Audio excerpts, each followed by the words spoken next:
Bonjour à toutes et à tous, chers étudiants, et bienvenue à vous dans cette nouvelle vidéo. Donc aujourd'hui, nous allons entamer une nouvelle partie. Une nouvelle partie est la dernière partie de notre chapitre et qui va être consacrée au métabolisme des acides aminés.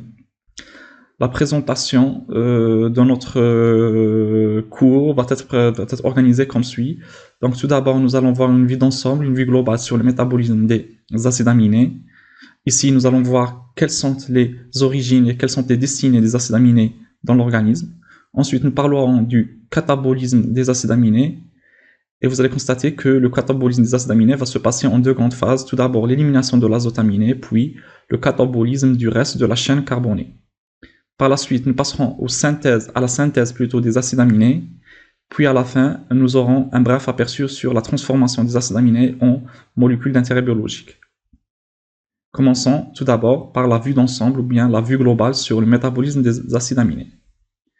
Vous savez que, comme toute autre molécule au niveau de l'organisme, donc les acides aminés ont des origines et des destinées. Quand on dit origine, c'est-à-dire d'où est-ce qu'ils viennent ces acides aminés, ou bien quels sont les moyens que dispose l'organisme pour produire les acides aminés.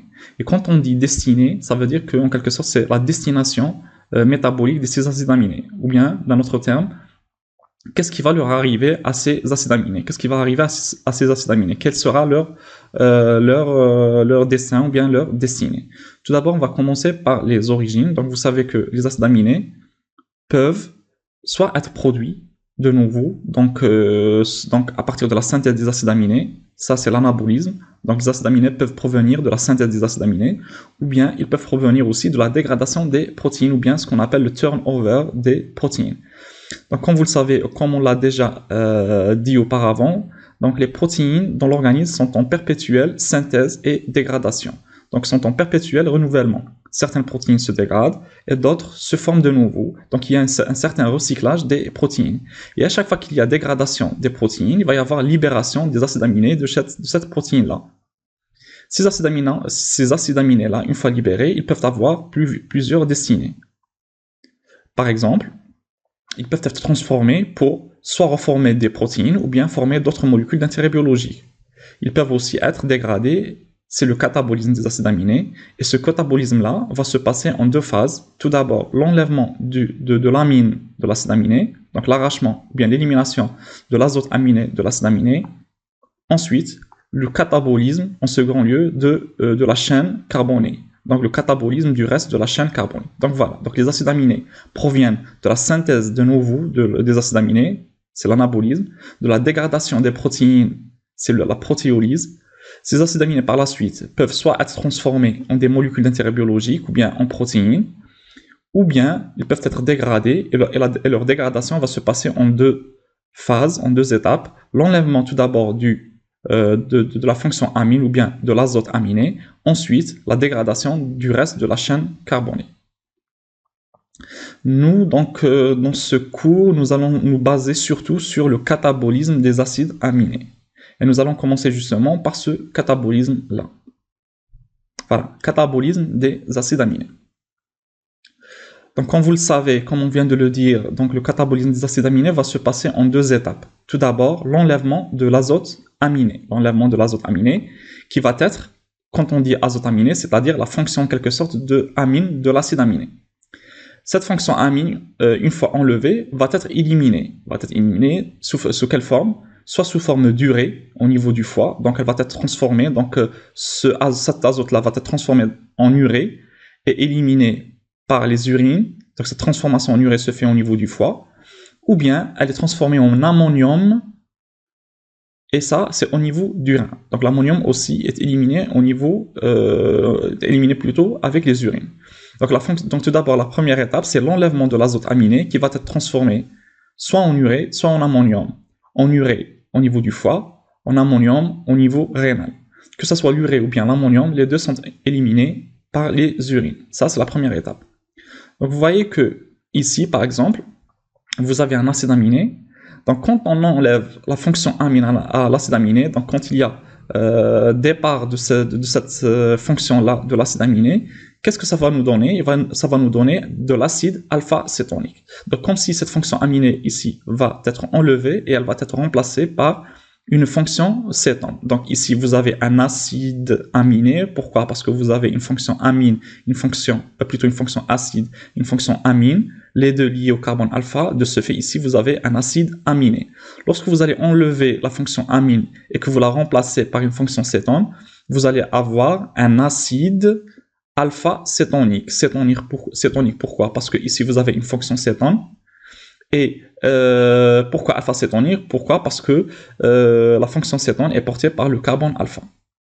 Voilà. Donc, lorsqu'on désamine, plutôt lorsqu'on enlève la fonction amine à un acide aminé, ça va nous donner un acide alpha-cétonique correspondant. Et cet acide alpha-cétonique n'est plus un acide aminé. On est d'accord.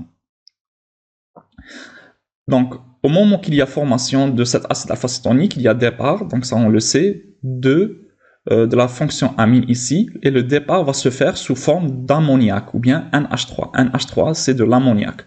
Donc, quand on va enlever la fonction amine, l'enlèvement de cette fonction amine va se faire sous forme d'ammoniac, ou bien de NH3. Il faut savoir que cet ammoniac-là, ou bien le NH3, il est très toxique pour l'organisme, notamment pour le système nerveux central. Donc, de ce fait, cet ammoniac ici est transporté au niveau de l'organisme sous forme atoxique, sous forme généralement, ou bien sous forme d'alanine et de glutamine. Donc, puisque cet ammoniac-là est toxique pour l'organisme, il est transporté au niveau de l'organisme sous forme d'alanine ou bien de glutamine. Et aussi, puisqu'il est toxique, il est rapidement éliminé sous forme d'urée ou bien d'ammonium au niveau soit du foie ou bien au niveau rénal. Voilà, donc ça concernant la première phase. Dans la deuxième phase, qu'est-ce qu'il va y avoir? Il va y avoir la dégradation de ce qui reste de la chaîne carbonée. Donc, à son tour, cette chaîne carbonée, ou bien l'acide alpha-cétonique, va être dégradée ou bien transformée en intermédiaires. Ces intermédiaires-là peuvent être transformés soit en glucose via la néoglucogénèse, ou bien transformés en corps cétonique via la synthèse des corps cétoniques.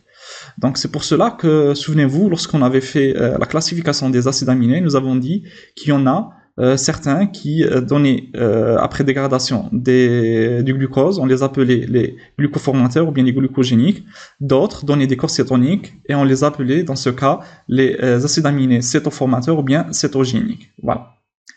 L'acide alpha-cétonique aussi peut être dégradé en intermédiaires qui intégreront directement le cycle de Krebs pour donner de l'énergie.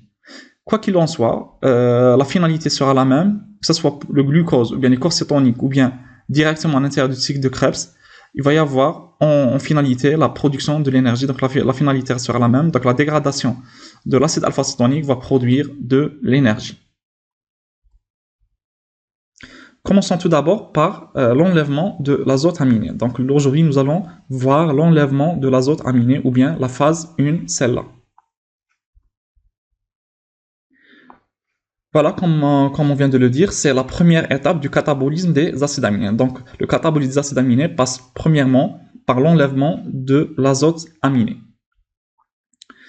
Il faut savoir que cette procédure-là, ou bien cette étape-là, va se faire au niveau du foie, du rein, de l'intestin et dans tous les tissus périphériques, mais surtout au niveau du muscle. Donc, quand on parle de tissus périphériques, il y a un grand nombre de tissus périphériques. Mais ici, ça va concerner surtout le muscle. Donc, l'enlèvement de l'azote aminé, cette étape globale d'enlèvement de l'acide aminé va se dérouler au niveau du foie, du rein, de l'intestin et du muscle. Donc, l'azote aminé NH2 est enlevé par deux types de réactions, qui sont les réactions de transamination et de désamination qu'on va plutôt voir tout de suite. Donc, l'ammoniac qui est enlevé, comme on vient de le dire, est toxique pour l'organisme et de ce fait, il ne peut pas être transporté librement au niveau sanguin. Il faut absolument qu'il soit dissimulé ou bien transporté sous forme atoxique, sous forme d'alanine ou bien de glutamine. Aussitôt, aussi, puisqu'il est toxique, il faut qu'il soit rapidement transformé en urée ou bien en ammonium plutôt, pour qu'il soit éliminé. Donc, puisqu'il est toxique, cet ammoniac-là, il faut qu'il soit rapidement transformé en urée et en ammonium pour qu'il soit libéré, ou bien pour qu'il soit éliminé. Et au cours de cette transformation, cet ammoniac est transporté au niveau sanguin sous forme atoxique, sous forme d'alanine et de glutamine. Maintenant, on va voir quelles sont les réactions qui interviennent dans cet enlèvement de l'azote aminé. Tout d'abord, vous avez la réaction de la transamination. Qu'est-ce que c'est que la transamination? La transamination, en réalité, ce n'est qu'un échange qui va se faire entre deux acides aminés. Par exemple, ici, vous voyez ce schéma-là, cette réaction-là. Vous voyez ici, vous avez l'acide aminé 1 et ici, vous avez l'acide aminé 2. La transamination, c'est quoi? C'est l'échange de la fonction amine entre deux acides aminés. Comment va se faire cet échange? Vous voyez ici, au début, vous avez l'acide aminé 1 et vous avez un acide alpha-cétonique 2. Acide alpha-cétonique 2. Cet acide alpha-cétonique 2 correspond à l'acide aminé 2. Voilà. Donc, en premier lieu, qu'est-ce qu'il va y avoir? Le premier acide aminé va donner son amine à l'acide alpha-cétonique 2 de telle manière à ce que le premier acide aminé va se transformer, une fois qu'il perd sa fonction amine, en acide alpha-cétonique 1. Et l'acide alpha-cétonique 2, une fois qu'il va recevoir la fonction amine du premier acide aminé, va se transformer en acide aminé 2, et ainsi de suite. Donc c'est comme si la fonction amine ici va se retrouver entre deux acides aminés, soit ici, soit ici. Et à chaque côté, vous avez un acide aminé et un acide alpha-cétonique qui correspond au deuxième acide aminé. Voilà. Donc cette réaction-là, elle va se faire en présence d'enzymes qu'on appelle les transaminases. Ces enzymes-là qui vont activer ou bien qui vont catalyser cette réaction-là, on les appelle les transaminases. Donc il faut savoir que les transaminases, pour qu'elles fonctionnent, elles ont besoin d'un coenzyme qu'on appelle le phosphate de pyridoxal. Le phosphate de pyridoxal qui est obtenu à partir de la vitamine B6. Donc la vitamine B6 est nécessaire pour le fonctionnement des transaminases. Il faut savoir aussi que cette réaction de transamination se déroule au niveau du cytoplasme et qu'elle est réversible. Quand on dit réversible, ça veut dire qu'elle peut se faire dans ce sens-là ou bien elle peut se faire dans ce sens-là. Maintenant, il faut savoir que tous les acides aminés font la transamination, sauf un qui est la lysine. Donc, tous les acides aminés peuvent faire la transamination, sauf la lysine. Parmi toutes ces transaminations, il existe deux qui sont très importantes. La première qui est catalysée par l'alanine aminotransférase, ou bien ALAT, ou bien TGP pour transaminase glutamo-pyruvique. La deuxième qui est catalysée par l'azate, ou bien l'aspartate aminotransférase, ou bien glutamo-oxaloacétique. Transaminase glutamo-oxaloacétique, ou bien TGO. Pourquoi ces deux réactions-là sont les plus importantes? Parce que c'est elles en général qu'on va retrouver à chaque fois, donc c'est elles qui vont se dérouler d'une manière importante au niveau de l'organisme. Vous allez comprendre ça par la suite. Donc la première transamination, comme on a dit, elle est effectuée, elle est catalysée par l'ALAT pour alanine aminotransférase. En effet, justement, l'échange de la fonction amine va se faire plutôt entre l'alanine et le glutamate. Entre l'alanine et le glutamate. Donc vous voyez ici, l'alanine, elle va donner sa fonction amine elle va donner sa fonction amine à l'acide alpha-cétoglutarique, qui est l'acide alpha-cétonique, qui correspond au glutamate, ou bien l'acide alpha-cétoglutarique du glutamate. Une fois que cet acide alpha-cétoglutarique accepte ici la fonction amine à la place de la fonction cétone, il va nous donner l'acide glutamique. En même temps, l'alanine, une fois qu'elle va perdre sa fonction amine ici, elle va se transformer en un acide alpha-cétonique qui lui correspond, qui est le pyruvate. Donc vous voyez ici le fameux pyruvate qui est issu, ou bien qui est le dernier produit de la glucolyse, est aussi l'acide alpha-cétonique de l'alanine. Très bien. Ça, concernant la première réaction. Donc c'est pour ça que l'enzyme qui catalyse cette réaction, on l'appelle alanine aminotransférase ou bien transaminase glutamo-pyruvique. Pourquoi? Parce qu'il va y avoir une transamination entre le glutamate et le pyruvate. Ok. Très bien. La deuxième réaction est, comme on l'avait dit, catalysée par l'aspartate aminotransférase. En effet, ici, ce n'est plus de l'alanine, mais plutôt de l'aspartate. Donc, c'est l'aspartate qui va perdre sa fonction amine. Donc, ici, il va y avoir perte de la fonction amine qui va venir se placer ici au niveau toujours de l'acide alpha-cétoglutarique, qui est l'acide alpha-cétonique correspondant à l'acide glutamique. Une fois que l'aspartate perd sa fonction amine, il va se transformer en son acide alpha-cétonique correspondant, qui est l'oxaloacétate ou bien acide oxaloacétique. Voilà. Ça concernant la transamination et concernant les deux transaminations les plus importantes. Maintenant, on va passer à la deuxième réaction qui intervient dans l'enlèvement de l'azote aminé, qui est la désamination oxydative du glutamate. Vous vous souvenez, lorsqu'on avait fait les propriétés chimiques des acides aminés, nous avons parlé de cette désamination oxydative. Nous avons dit que les acides aminés peuvent subir une désamination oxydative qui va provoquer la perte de la fonction amine et son remplacement par une fonction cétone. Voilà, donc c'est cette désamination oxydative qu'on va retrouver ici dans l'enlèvement de l'azote aminé, mais cette fois-ci au niveau de l'organisme, il y a seulement la désamination oxydative du glutamate seulement. Les autres acides aminés ne vont pas subir de désamination oxydative, c'est seulement le glutamate qui va subir la désamination oxydative. Voilà, donc comme on vient de le dire, donc la désamination oxydative c'est quoi? C'est la libération du groupement amine à partir du glutamate sous l'action d'une enzyme qu'on appelle la glutamate déshydrogénase. La glutamate déshydrogénase. Cette déshydrogénation ou bien cette désamination oxydative va aboutir à la formation d'un acide alpha-cétoglutarique. Pourquoi? Parce qu'il s'agit ici du glutamate avec départ de l'ammoniac. Vous voyez ici, vous avez du glutamate. Ce glutamate va subir une désamination oxydative en présence de la glutamate déshydrogénase qui est mitochondriale. Donc cette réaction-là va se dérouler au niveau de la mitochondrie. Donc qu'est-ce qu'il va y avoir? Il va y avoir perte de la fonction amine sous forme d'ammoniac, ici. Formation, donc remplacement de cette fonction amine par une fonction cétone et formation de l'acide alpha-cétoglutarique. En même temps, qu'est-ce qu'il va y avoir? Il va y avoir réduction d'une molécule de NADP pour former du NADP-HH+, ou bien une molécule de NAD pour former le NADHH+. Il faut savoir que ce O ici, cet oxygène ici, de la fonction cétone, est obtenu grâce à une molécule d'eau, bien à partir d'une molécule d'eau. Voilà, ça concernant la désamination oxydative du glutamate. Il faut savoir aussi qu'il existe aussi des désaminations non oxydatives, c'est-à-dire qu'il y a seulement désamination et pas d'oxydation, qui se déroulent, plutôt qui surviennent pour les acides aminés, sérine, thréonine et cystine. Donc, ces trois acides aminés peuvent avoir une désamination non oxydative. Parfait. Maintenant, on va voir d'autres réactions qui interviennent dans l'enlèvement de l'azote aminé, mais plutôt, ils n'interviennent pas directement dans l'enlèvement de l'azote aminé, mais ils font partie du catabolisme global de l'azote aminé. La première réaction, c'est la synthèse de la glutamine. On avait dit que la glutamine, rappelez-vous, que c'est un acide aminé qui contient une fonction amide. Voilà. Cette glutamine-là, elle peut être formée à partir du glutamate. On va voir comment. Donc cette synthèse de la glutamine se déroule au niveau des tissus périphériques, surtout au niveau du muscle.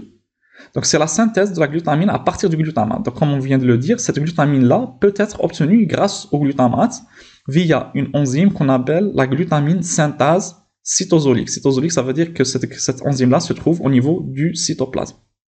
Comment ça? Donc vous voyez ici, tout d'abord vous avez du glutamate ou bien de l'acide glutamique. Vous voyez ici la fonction acide alpha, fonction amine alpha, et on sait que le glutamate dispose d'une fonction carboxyle sur sa chaîne carbonique. Donc le glutamate, il a une fonction carboxyle.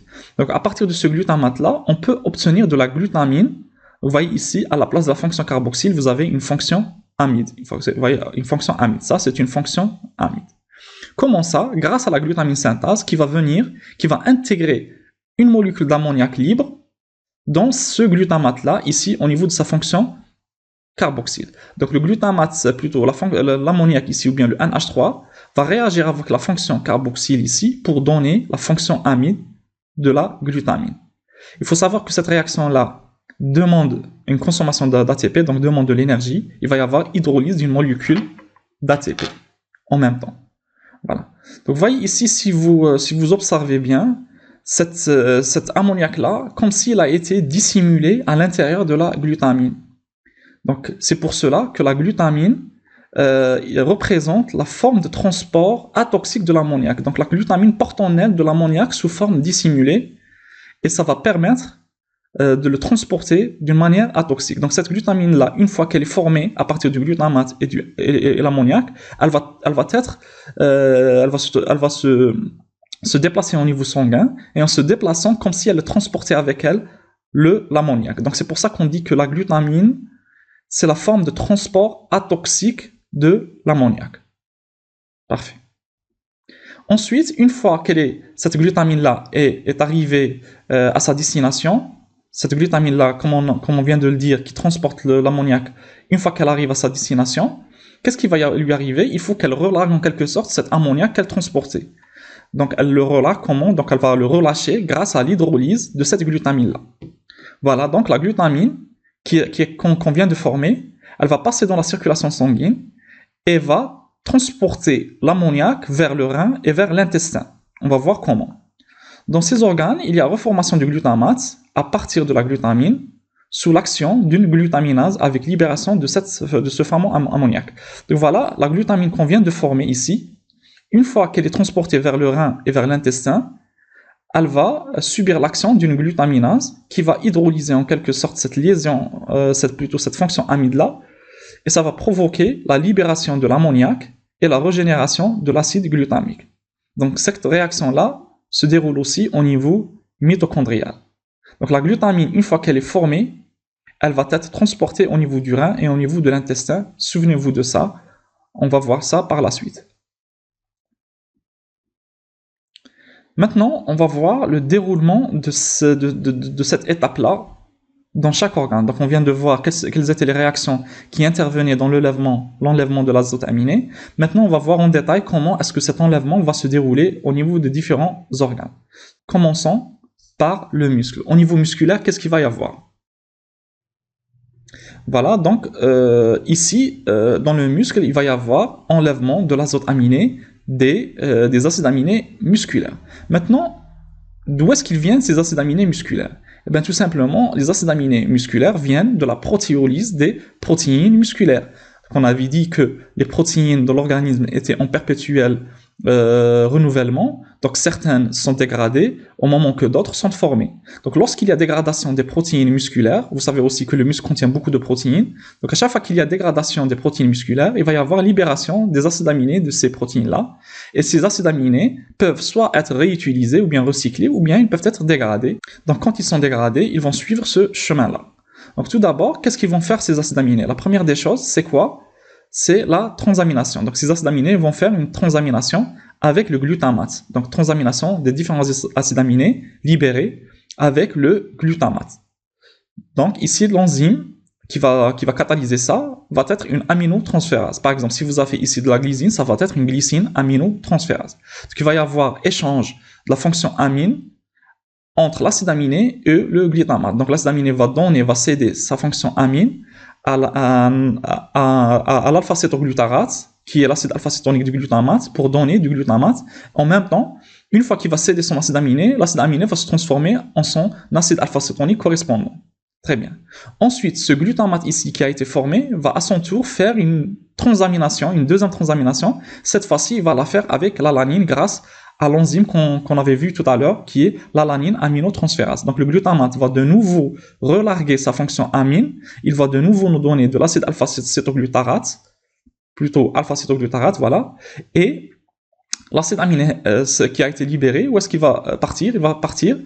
Il va être accepté par le pyruvate, qui est l'acide alpha-cétonique qui correspond à l'alanine, pour donner de l'alanine. Très bien. Donc le glutamate va céder sa fonction amine pour donner de l'alanine. Ensuite, cette alanine-là qui a été formée, elle aussi, en quelque sorte, c'est quoi? C'est une forme de transport atoxique de la fonction amine de ces acides aminés-là. Donc, vous voyez comme si, indirectement, les acides aminés ici ont fait une transamination avec l'alanine, comme si ils ont donné leur fonction amine pour qu'elle soit transportée par l'alanine. Et effectivement, cette alanine-là va sortir du muscle et va se diriger vers le foie. On va voir par la suite, tout à l'heure, qu'est-ce qui va lui arriver au niveau du foie, cette alanine-là. Donc là, c'est la première étape. Maintenant, en même temps qu'il y a cette double transamination, il va y avoir une autre réaction, c'est qu'une partie de ce glutamate-là qui a été formé va subir une désamination oxydative. Donc souvenez-vous de la deuxième réaction qu'on vient de voir, qui était la désamination oxydative. Donc il va subir une désamination oxydative en présence de la glutamate déshydrogénase mitochondriale pour relarguer l'ammoniac qui a été accepté ici et régénérer de nouveau l'alpha-cétoglutarate.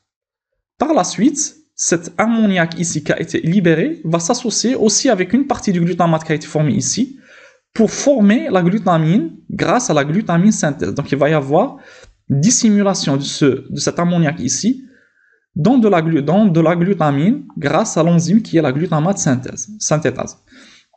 Ensuite, cette glutamine-là, qui est aussi comme l'alanine une forme de transport atoxique de l'ammoniac, va rejoindre, cette fois-ci non pas le foie, mais plutôt l'intestin et le rein. Voilà, donc au niveau du muscle, il va y avoir production, donc lors du catabolisme des acides aminés, il va y avoir obtention de l'alanine et de glutamine. Alanine, elle va quitter le muscle et va se diriger vers le foie, et la glutamine, elle va quitter le muscle et va se diriger vers l'intestin et vers le rein. Les deux, que ce soit l'alanine ou bien la glutamine, portent en elles l'ammoniac dissimulé sous forme atoxique, l'ammoniac justement qui est issu des différents acides aminés musculaires. Maintenant, on va passer au deuxième organe qui est l'intestin. Qu'est-ce qui va se dérouler au niveau de l'intestin? On va voir ça. Donc ici, pareil, au niveau de l'intestin, pareil, donc les acides aminés intestinaux qui proviennent justement soit de la dégradation des protéines intestinales ou bien des protéines alimentaires ou bien directement ce sont des acides aminés alimentaires qui sont issus directement de l'alimentation vont à leur tour être dégradés ou catabolisés.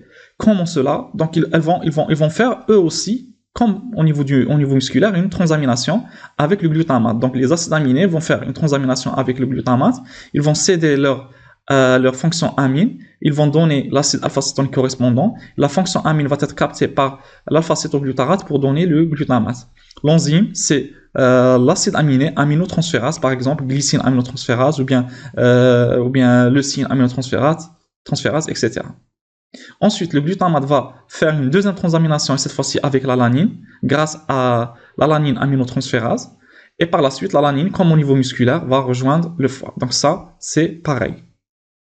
Maintenant, en même temps, souvenez-vous de la glutamine qui a été produite au niveau du muscle et qui portait en elle l'ammoniac des acides aminés musculaires, et pour lesquels on avait dit qu'elle allait se diriger vers l'intestin. Donc ici, justement, au niveau de l'intestin, une fois arrivée à l'intestin, qu'est-ce qui va lui arriver? Elle va subir l'action d'une glutaminase pour redonner du glutamate à nouveau et relarguer l'ammoniac qu'elle transportait.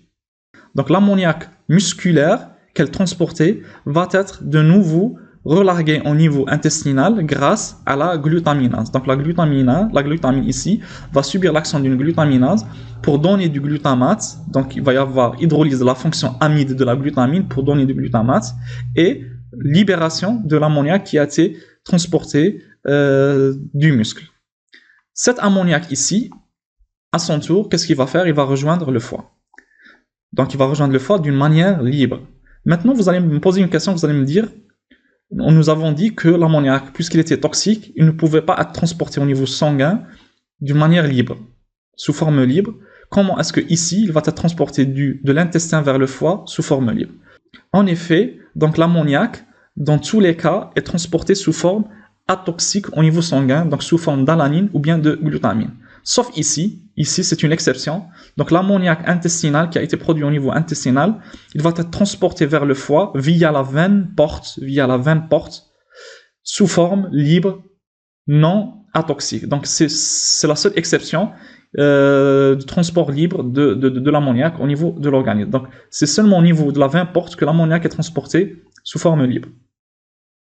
Voilà, donc à l'issue de ces transformations-là, au niveau intestinal, qu'est-ce qu'on va avoir? On va avoir de l'alanine et de l'ammoniac. Là, les deux vont rejoindre le foie pour qu'il soit transformé. Très bien. Maintenant, on va voir ce qui se passe au niveau rénal. Donc, souvenez-vous, la glutamine qui a été produite au niveau musculaire, donc la glutamine qui transporte l'ammoniac musculaire, nous avons dit qu'une partie d'elle va rejoindre l'intestin ici, comme on vient de le voir ici, et l'autre partie va rejoindre le rein ici. Voilà. Qu'est-ce qui va lui arriver? Ici, pareil, la même chose, la glutamine qui transporte l'ammoniac musculaire va, au niveau rénal, subir l'action d'une glutaminase pour produire du glutamate. Et ce glutamate, à son tour, va subir l'action d'une glutamate déshydrogénase pour donner de l'alpha-cétoglutarate. Donc ici, il va y avoir en quelque sorte une double libération de l'ammoniac. Donc, le premier ammoniac qui a été libéré, il est libéré grâce à la glutaminase qui transforme la glutamine en glutamate. Donc ici, il y a hydrolyse de la fonction amide. Et ensuite, la deuxième réaction qui est faite grâce à la glutamate déshydrogénase, elle va désaminer oxydativement le glutamate en alpha-cétoglutarate pour redonner une molécule d'ammoniac. Les deux molécules d'ammoniac ici au niveau rénal, libérées, vont être transformées en ammonium, en une molécule d'ammonium grâce à l'amniogénèse rénale. Il faut savoir que cette amniogénèse rénale, elle est responsable de l'élimination de 1/5 de l'azote total de l'organisme. Donc, une fois formé, cet ammonium, grâce à l'amniogénèse rénale, il est libéré ou bien il est éliminé avec l'usurine. Et c'est lui, en quelque sorte, qui va donner cette odeur caractéristique des urines. Donc, si vous sentez l'ammoniac, si vous sentez l'odeur de l'ammoniac, il a la même odeur que celle des urines. Donc, c'est lui qui confère cette odeur caractéristique aux urines. Très bien, ça, c'est au niveau rénal. Maintenant, on va voir ce qui se passe au niveau du foie. Donc, souvenez-vous, on avait dit qu'au niveau musculaire et au niveau intestinal, il va y avoir production d'alanine qui va rejoindre le foie. Aussi, donc cette alanine-là, une fois qu'elle rejoint le foie, elle va être transformée. Qu'est-ce qui va lui arriver? Cette alanine-là, à son tour, elle va refaire une transamination grâce à l'alanine aminotransférase et elle va le faire avec le glutamate, comme si elle faisait ici la réaction de transamination inverse que celle qui s'est déroulée au niveau du muscle et au niveau de l'intestin. Donc l'alanine, elle va venir charger de son ammoniac musculaire intestinal et elle va faire une transamination avec le glutamate et elle va nous redonner donc son acide alpha-cétonique qui est le pyruvate et l'alpha-cétoglutarate, une fois qu'il accepte la fonction amine, va nous donner du glutamate.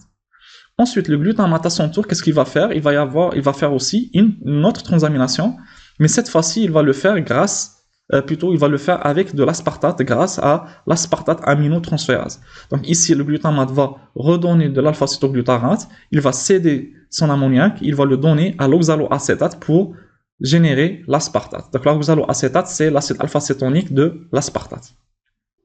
Voilà, donc ça concernant l'alanine qui provient du muscle et de l'intestin.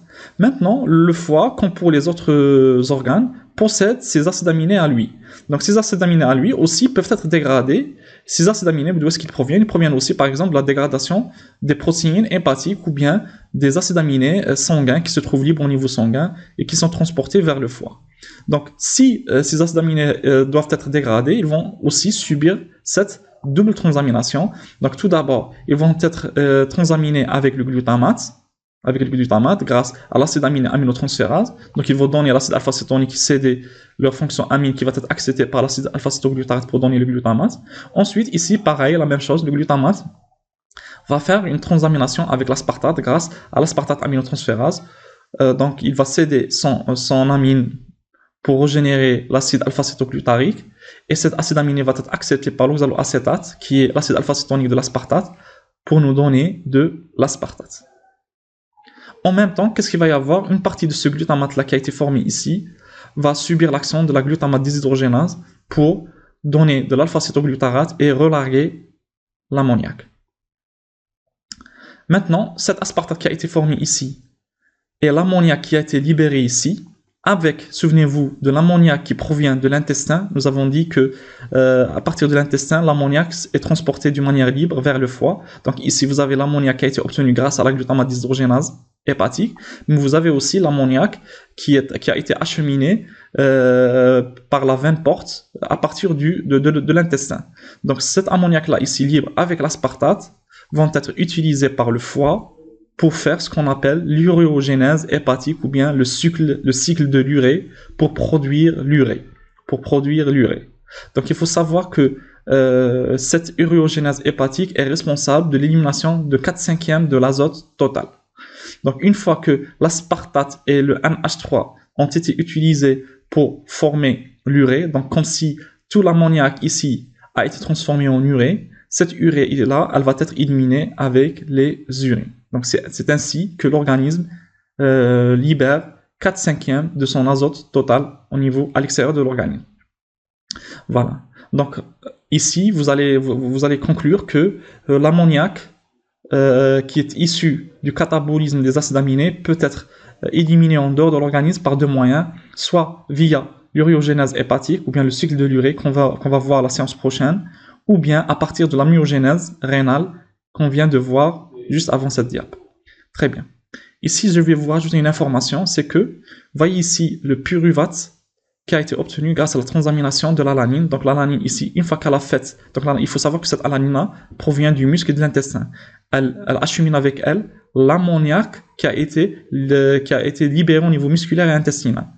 Donc cette alanine-là, une fois arrivée au foie, elle va être transaminée pour donner le pyruvate, Donc le pyruvate ici, qui a été libéré ici, provient de l'alanine. Et cette alanine ici vient du muscle de l'intestin. Donc comme si indirectement, le pyruvate ici, lui aussi, vient du muscle de l'intestin. Donc en quelque sorte, l'alanine, elle nous achemine deux composés. Elle nous achemine l'ammoniac qui va être libéré ici, et elle va aussi transporter le pyruvate au niveau hépatique. Ce pyruvate-là qu'elle va transporter, il va être transformé au niveau hépatique en glucose par la néoglucogénèse. Et ensuite, ce glucose-là, une fois qu'il a été formé au niveau hépatique par néoglucogénèse, il va être redonné, redistribué au tissu périphérique, notamment au niveau du muscle et notamment au muscle et à l'intestin. Donc, comme si ici, la fonction de l'alanine était double. Non seulement elle transporte l'ammoniac pour qu'il soit transformé en urée et éliminé, mais aussi elle transporte le pyruvate qui a été obtenu au niveau musculaire intestinal à partir de la glycolyse, donc pour qu'il soit en quelque sorte recyclé sous forme de glucose et ensuite réutilisé par le muscle intestin. Donc ce cycle-là, on l'appelle le cycle de Fehlig. Le cycle de Fehlig, c'est quoi? C'est la transformation du pyruvate du muscle et de l'intestin ou bien des tissus périphériques en glucose par néoglucogénèse hépatique, ce glucose-là étant redistribué vers le muscle et l'intestin. Vous voyez comme si ici, le foie portait un double fardeau. Le premier fardeau, c'est l'élimination et la transformation de l'ammoniac toxique, et le deuxième fardeau, c'est en quelque sorte la production énergétique pour les autres muscles, ou bien la production de substrat énergétique qui est le glucose aux autres tissus périphériques. Voilà, donc on va s'arrêter pour aujourd'hui ici. On se donne rendez-vous la semaine prochaine, pour voir l'uréogénèse hépatique en détail. Donc, quelles sont les réactions de l'uréogénèse hépatique qui permettent au foie de transformer l'ammoniac en urée pour qu'il soit éliminé. Voilà, je vous remercie de votre attention, et si vous avez des questions, vous pouvez, comme d'habitude, les poser en commentaire en bas de la vidéo. Merci, à bientôt.